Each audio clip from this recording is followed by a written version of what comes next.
اس کے کچھ بڑے لاڈلے ہیں، چہیتے ہیں، محبوب ہیں، مقربین بارگاہ ہیں، وہ کچھ سفارش کرنے والے۔ اللہ تعالی ہمیں بھی حضور کی شفاعت نصیب فرمائے، اللہ تعالی ہمارے بارے میں حضور کو اجازت دے اور حضور کی شفاعت کو ہمارے حق میں اللہ تعالی قبول فرمائے۔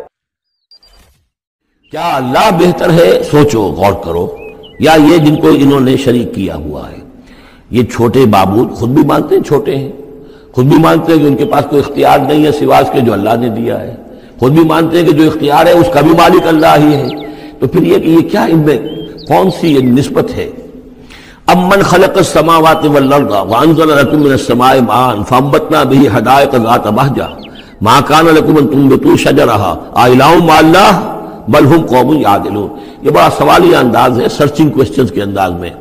کیا بھلا وہ جس نے آسمان اور زمین پیدا کیے اور جو آسمان سے اتارتا ہے پانی تمہارے لیے اور اس کے ذریعے سے پھر وہ ہم اگا دیتے ہیں باغات، بڑی رونق والے سرسبز باغات، ما کان لکم ان تنبتوا شجرہ، تمہارے لیے ہرگز ممکن نہیں تھا کہ تم اس کے پودوں کو خود اگا سکتے۔ یہ وہی بات ہے جو اقبال نے کہی ہے کہ پالتا ہے بیج کو مٹی کی تاریکی میں کون ہے جو یہ سارے کام کر رہا ہے؟ امن خلق السماوات والارض وانزل لكم من السماء ماء، بھلا کس نے، کون ہے کہ جس نے آسمان اور زمین پیدا کیے اور تمہارے لیے آسمان سے پانی برسایا، پھر ہم نے پیدا کر دیے، اگا دیے اس کے ذریعے سے باغات بڑے سرسبز و شاداب، تمہارے لیے قتل ممکن نہیں تھا کہ تم ان کو اگاتے۔ الہ مع اللہ، کیا یہ کام جو کرنے میں اللہ کے ساتھ کوئی اور الہ شامل ہے؟ بل ہم قوم یعدلون، بلکہ یہ لوگ جو ہیں انحراف کر رہے ہیں حق سے۔ امن جعل الارض قرارا، بھلا کس نے بنایا زمین کو ٹھہرنے کی جگہ، وجعل خلالها انہارا، اور کس نے اس کے اندر بہا دی ہیں یہ ندیاں اور دریا، وجعل لها رواسیا، اور اس کے اندر لنگر ڈال دیے ہیں، وجعل بین البحرین حاجزا، اور دو دریاؤں کے درمیان کس نے پردہ ڈال دیا ہے؟ الہ مع اللہ، کیا اللہ کے ساتھ کوئی اور الہ بھی ہے جو اس میں شریک ہو؟ بل اکثرهم لا يعلمون، لیکن ان کی اکثریت اس کا علم نہیں رکھتی۔ ظاہر بات ہے اس کا جواب ان کے پاس یہی ہوتا تھا کہ اللہ کے سوا اور کوئی نہیں ہے۔ اس کو سمجھ لینا چاہیے، اس لیے کہ جو مخاطب تھے ان کے نظریات کیا تھے، ان کے عقائد کیا تھے، ان کا موقف کیا تھا، اس کو جاننا بہت ضروری ہے۔ یہ تعویل یہ خاص جو میں نے کہا تھا کہ جو اولین مخاطب تھے قرآن مجید کے، ان کے عقائد، نظریات، خیالات کیا تھے؟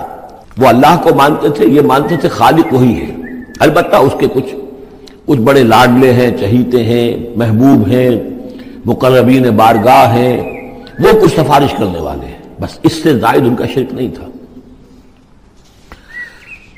امن یجیب المضطر اذا دعاہ، بھلا کون ہے وہ کہ جو کسی شخص کو جو تکلیف کے اندر ہے، اضطرار میں ہے، اس کی دعا کو سنتا ہے، اذا دعاہ ویکشف السوء، اور اس سے برائی کو دور کر دیتا ہے، تکلیف کو رفع کر دیتا ہے، وَيَجْعَلُكُمْ خُلَفَاءَ الْأَرْضِ، اور وہی ہے کہ جو زمین میں تمہیں جانشین بناتا ہے، ایک نسل کے بعد دوسری، دوسری کے بعد تیسری۔ الہ مع اللہ، کیا اللہ کے ساتھ کوئی اور الہ بھی ہے اس کام کے اندر شریک؟ قلیلا ما تذکرون، بہت کم نصیحت ہے اور بہت کم ہی توجہ ہے جو تم کرتے ہو۔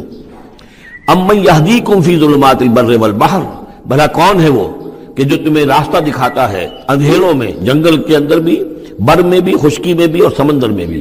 وَمَن يُرْسِلُ الرِّيَاحَ بُشْرًا بَيْنَ يَدَيْ رَحْمَتِهِ، اور وہ کون ہے کہ جو بھیجتا ہے ہواؤں کو بشارت دیتے ہوئے اپنی رحمت کے آگے آگے، باران رحمت کے آگے آگے ٹھنڈی ہوا کے جھونکے آتے ہیں۔ الہ مع اللہ، کیا اللہ کے ساتھ کوئی اور الہ؟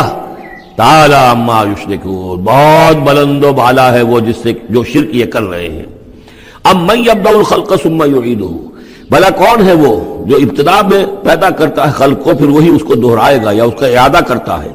وَمَن يَرْزُقُكُم مِّنَ السَّمَاءِ وَالْأَرْضِ، اور کون ہے کہ جو تمہیں رزق پہنچا رہا ہے آسمان سے بھی اور زمین سے بھی، آسمان سے پانی برستا ہے اور زمین سے پھر وہ تمہارے لیے رزق جو ہے نباتاتی وہ نکل آتا ہے۔ الہ مع اللہ، کیا اللہ کے ساتھ کوئی اور الہ بھی؟ قُلْ هَاتُوا بُرْهَانَكُمْ إِن كُنتُمْ صَادِقِينَ، کہیے ان سے لاؤ اپنی دلیل، سند لاؤ، برہان لاؤ اگر تم سچے ہو۔ قُلْ لَا يَعْلَمُ مَن فِي السَّمَاوَاتِ وَالْأَرْضِ الْغَيْبَ إِلَّا اللَّهُ، کہہ دیجئے کوئی نہیں اللہ کے سوا جو آسمانوں اور زمین کا غیب جانتا ہو۔ وَمَا يَشْعُرُونَ أَيَّانَ يُبْعَثُونَ، اور انہیں تو یہ بھی معلوم نہیں ہے کہ انہیں کب اٹھایا جائے گا۔ یعنی جو فوت ہو چکے ہیں، چاہے وہ اولیاء اللہ ہیں چاہے کوئی اور ہیں، اب وہ فوت ہو چکے ہیں، عالم برزخ میں ہیں، انہیں یہ بھی معلوم نہیں ہے کہ اٹھایا کب جائے گا۔ بل ادارک علمہم فی الآخرہ، لیکن ان کا علم اور ان کا فہم جو ہے وہ آخرت کے معاملے میں تھک ہار کر رہ گیا، یعنی آخرت کی حقیقت کو نہیں سمجھ پا رہے ہیں۔ بل ہم فی شک منہا، چنانچہ وہ اس کے بارے میں شکوک و شبہات میں مبتلا ہیں۔ بل ہم منہا عمون، بلکہ وہ اس کی طرف سے اندھے ہو چکے ہیں، عملاً اندھے ہیں، مانتے ہیں آخرت ہے، جی اٹھنا ہے، لیکن اگر آخرت ہے، جی اٹھنا ہے، اگر اصل زندگی وہی زندگی ہے تو بھلا سوچو تم اس زندگی کے لیے کیا فکر کر رہے ہو؟ تمہیں کل کی فکر ہے کہ کیا کھائیں گے؟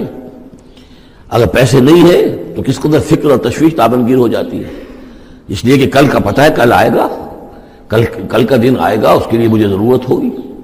اگر اتنا یقین ہو آخرت کا بھی تو پھر سوچنا ہوگا کہ اس کے لیے کتنی سوچ ہے اور کتنی فکر ہے۔ شفاعت کا مسئلہ بھی خاصا پیچیدہ اور مشکل مسئلہ ہے۔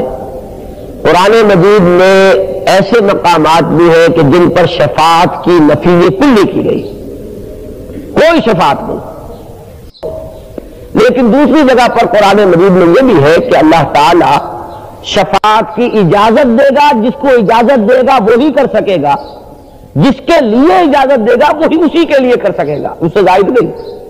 تو اس درجے میں جو بھی شفاعت کا قائل ہو وہ شفاعت کا تصور غلط نہیں ہوگا۔ یہ ساتھ رکھا جائے کہ کسی کا اتنا زور چلتا ہے یا کوئی اتنا منہ چڑھا ہے اللہ کا کہ اس کی بات اللہ ٹال نہیں سکتا۔ ہمارے ہاں جو حلا میں جو ہے یہ تصور ذہن میں یہ پکا ہوا ہے حضور کی شفاعت کے بارے میں کہ خدا جنو پکڑے چھڑا لے محمد نے پکڑے چھڑا کوئی نہیں سکتا۔ اب یہ ہے وہ تصور کہ اس کے بعد جو ہے بات اللہ تعالیٰ کی بات نیچے رہ جاتی ہے، حضور کی بات اوپر آ جاتی ہے، اور یہی سارا فساد کی جڑ ہے اصل میں تصور۔ البتہ جہاں ہم نفی کر رہے ہیں اس کا مفہوم معین کرنا ہوگا، چونکہ شفاعت اس اعتبار سے کہ کوئی اپنی آزاد مرضی سے کر ہی نہیں سکتا اور جس کے لیے چاہے نہیں کر سکتا، شفاعت کرنے کے لیے بھی اجازت درکار، ڈیوائن پرمیشن، اور اس کے حق میں شفاعت کرنی ہے اس کے لیے بھی ایکسپریس اپروول لینی پڑے گی، تو پھر کہاں رہی شفاعت؟ یعنی اس معنی میں یہ کہہ سکتے ہیں کہ جو تمہارے ذہنوں میں تصور ہے شفاعت کا، اس معنی میں تو ہے ہی نہیں شفاعت، کہ من قبل ان یاتی یوم لا بیع فیہ ولا خلۃ ولا شفاعت۔ البتہ یہ ہے کہ ان دو شرطوں کے ساتھ آپ مان لیں، ہمیں کوئی اعتراض نہیں۔ اللہ تعالی ہمیں بھی حضور کی شفاعت نصیب فرمائے، اللہ تعالی ہمارے بارے میں حضور کو اجازت دے اور حضور کی شفاعت کو ہمارے حق میں اللہ تعالی قبول فرمائے۔ اس کے لیے تو ہر مسلمان کو دعا کرنی چاہیے، لیکن یہ کہ ذہن میں رکھنا چاہیے وہ فرق و تفاوت کہ الرب رب وان تنزل والعبد عبد وان ترقى، بندہ کتنا ہی بلند ہو جائے بہرحال بندہ رہے گا، رب نہیں بنے گا، اور رب چاہے کتنا ہی نزول اختیار فرما لے، نزول اجلال ہم اسے کہتے ہیں، وہ رب ہی رہے گا، بندہ نہیں ہو جائے گا۔ رب اور بندے کے درمیان اس فرق و تفاوت کو جو ہے وہ ہر وقت ملحوظ رکھیے، تو پھر اس میں کوئی قباحت والی بات نہیں ہے، اس درجے میں شفاعت کو ماننا۔